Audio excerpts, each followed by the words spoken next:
And I don't say that's the only way to buy things. It's just that that's the group I want to have join me, because I don't want to have a changing group all the time. I measure Berkshire by how little activity there is in it. If I had a church and I was the preacher and half the congregation left every Sunday, I wouldn't say, oh, this is marvelous because I have all this liquidity among my members, you know. There's terrific turnover, you know. I would rather get a church where all the seats are filled, you know, every Sunday by the same people. Well, that's the way we look at the businesses we buy. We want to buy something that we're really happy to own virtually forever, and we can't find a lot of those. And back when I started, I had way more ideas than money, so I was just constantly having to sell what I thought was the least attractive stock in order to buy something that I just discovered that looked even cheaper. But that's not our problem really now. And so we hope we're buying businesses that we're just as happy with 5 years from now as now. And if we ever found some huge acquisition, you know, then we'd have to sell something maybe to make that acquisition. But that would be a very pleasant problem to have. We never buy something with a price target in mind. I mean, we never buy something at 30 saying if it goes to 40 we'll sell it, or 50 or 60 or 100. We just don't do it that way any more than when we buy a private business like See's Candy for $25 million. We don't say to ourselves, if we ever get an offer of $50 million for this business, we'd sell it. That's just not the way to look at a business. The way to look at a business is this going to keep producing more and more and more money over time? And if the answer to that is yes, you don't need to ask any more questions. There is a... Yeah, way back there. Those same principles in mind, what was the motivation for taking a piece of Solomon and similarly for long-term capital? And how did you come up with a valuation? Well, Solomon, like I said, I went into that because it was a 9% security in 1987, September 1987. The Dow was up 35% that year. We'd sold a lot of stuff, and I had a lot of money around. It looked to me like we were never going to get a chance to do anything. So I took an attractive security form in a business I would never buy the common stock of. And I went in because of that, and I think that's generally a mistake. It worked out okay finally on that, but it's not what I should have been doing. I either should have waited, in which case I could have bought more Coca-Cola a year later or thereabouts, or I should have even bought Coke at the prices it was selling at then, even though it was selling at a pretty good price at the time. So that was a mistake. On long-term capital, we have learned other businesses that are associated with securities over the years.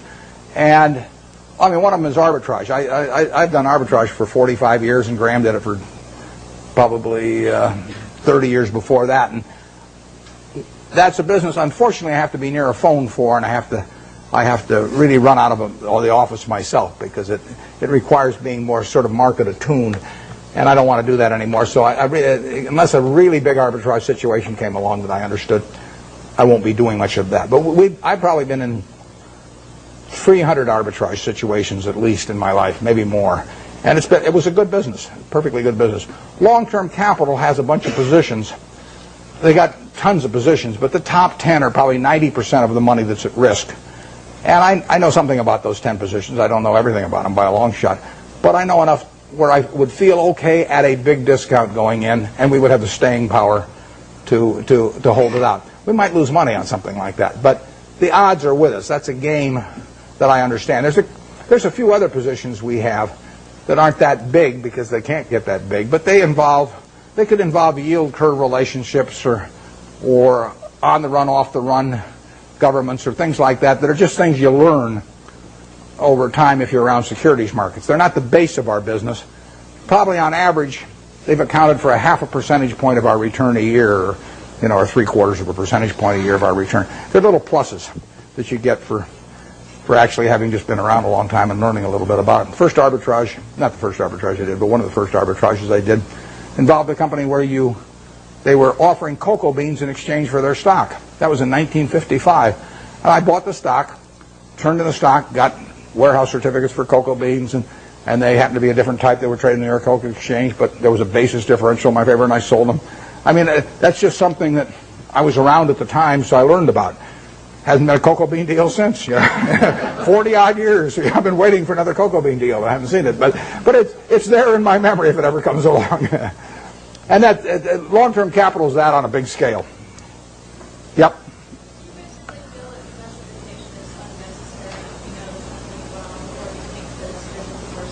The question is about diversification, and I've got a dual answer to that. If you are not a professional investor, if your goal is not to manage money in such a way as to get a significantly better return than the world, then I believe in extreme diversification. I mean, so I believe 98 or 99%, maybe more than 99% of people who invest should extensively diversify and not trade. So that leads them to an index fund type of decision with very low costs. Because all they're going to do is own a part of America. And they made a decision that owning a part of America is worthwhile. I don't quarrel with that at all. That is the way they should approach it, unless they want to bring an intensity to the game to make a decision and start evaluating businesses.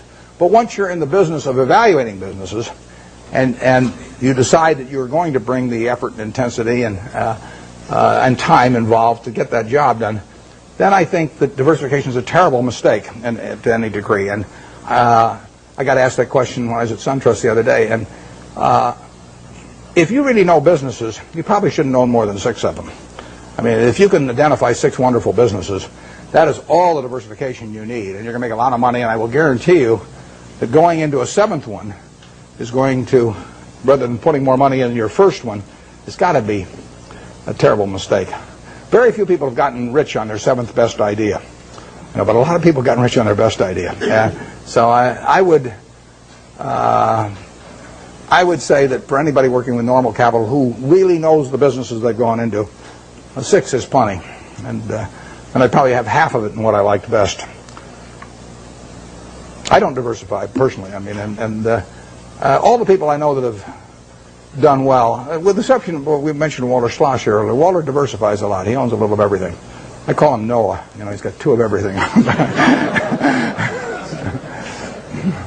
Yeah. How do you differentiate the Coca-Colas of the world from the Procter & Gamble's of the world? Well, Procter & Gamble's a very, very good business. Strong distribution capability, lots of brand names and everything.